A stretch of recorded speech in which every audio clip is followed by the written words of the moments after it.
So yung IV glutathione po, ito po yung may warning from the FDA na kung hindi po ginagamit ng wasto, kasi isa lang po yung indication na kanyang approved, no, which is to mitigate the side effects of chemotherapy for what they call platinum-based chemotherapy para mabawasan po yung neurotoxicity.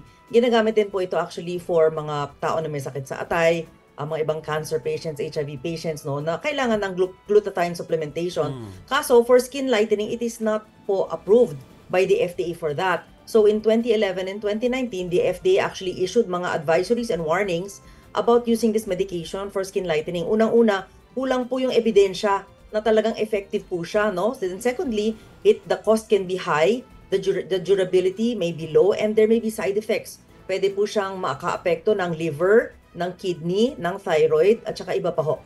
So, meron po talagang posibilidad ng mga side effect, not just to these systems, but even sa skin, no? Mga allergies, even severe drug allergies, no? Pwede siyang Stevens-Johnson syndrome, pwede ho siyang din mga anaphylactic shock, which are possibly fatal din also, kung magka-allergy po ng matindi po. Sir, so Doc, emphasize ko lang yung sinabi mo, gamot sa atay, pantulong kapag ka nagkikimo, hindi siya pampaputi. Malinaw yun, Yes. ha? And ito Sa po, mga no, kasi we audience always have to natin. read, no?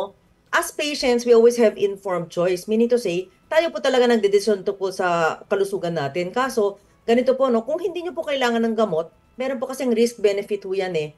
Kung mataas po yung benepisyo and yung risk you're willing to take, okay lang.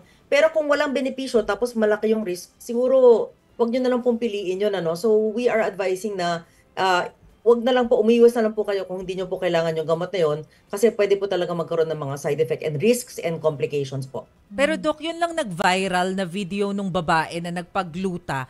Nakapikit kasi yung isang mata niya eh, 'di ba? Yung isang mata niya lang yung nakadilat.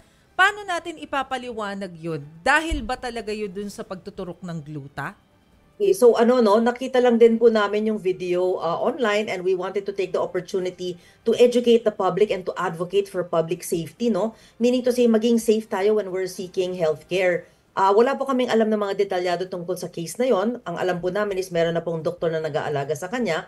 Pero yun na nga po, kasi kung nagpalagay po kayo ng gamot sa swero, no? So ganito po yun, basta may karayom, basta pumasok po ng balat ninyo, ano po yan, practice of medicine. And the 1959 medical access na dapat doktor lang po ang gumagawa ng ganito or nurse na under supervision ng doktor. Kasi yung gamot na yun talagang diretso na po sa no, sa sistema natin, whether maapektuhan yung mga lamang loob natin or pwede magka-infection tulad ng mga HIV, pwede rin magkaroon ng mga infections na iba, no? So we don't know kasi kung hindi po sterile yung pagkalagay ng swero po, talaga pong pwede po tayo magka-infection. So hindi po natin alam kung ano po talaga nangyari sa taong ito po.